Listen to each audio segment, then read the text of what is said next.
আসসালামু আলাইকুম। SMT blog and কুকিংয়ে সবাইকে স্বাগতম।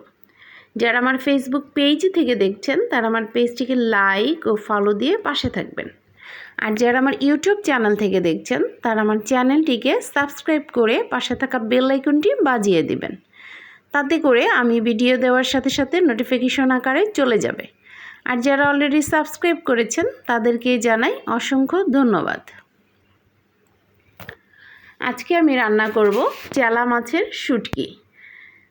দেখতেই পাচ্ছেন মাছগুলিকে আমি এখানে এক বাটি চেলা মাছ নিয়েছি, আর একটা ফ্রাই প্যানের মধ্যে এটাকে কিছুটা সময় আমি ভেজে নিব। শুটকিটা যদি ভেজে রান্না করা হয় তাতে কিন্তু এটার গ্রানটা আরও বেশি ভালো লাগে। তো দেখুন শুটকিটা আমি ভেজে নিয়েছি, এখন আমি এটাকে উঠিয়ে নিব। আর এই শুটকিটাকে আমি উঠিয়ে নেওয়ার পর এখানে গরম পানি দিয়ে আমি বেশ কিছুটা সময়ের জন্য ভিজিয়ে রেখে দিব।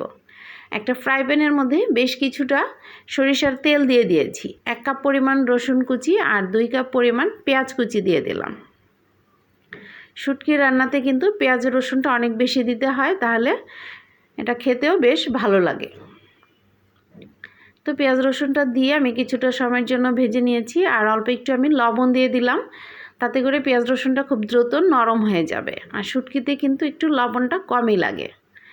পরবর্তীতে লাগলে আমি আবার দিয়ে নেব।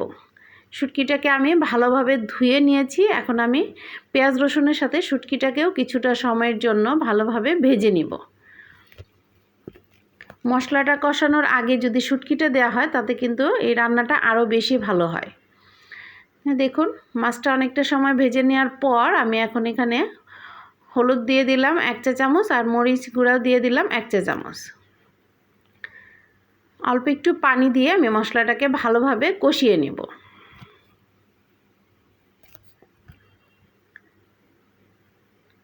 যে দেখতেই পাচ্ছেন আমি মশলাটাকে ভালোভাবে কষিয়ে নিয়েছি।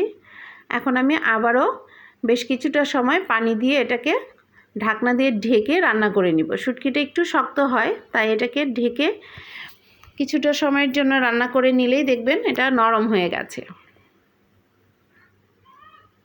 বারবার ঢাকনাটা তুলে একটু নেড়ে দিতে হবে, না হলে নিচ দিয়ে কিন্তু পুড়ে যাবে।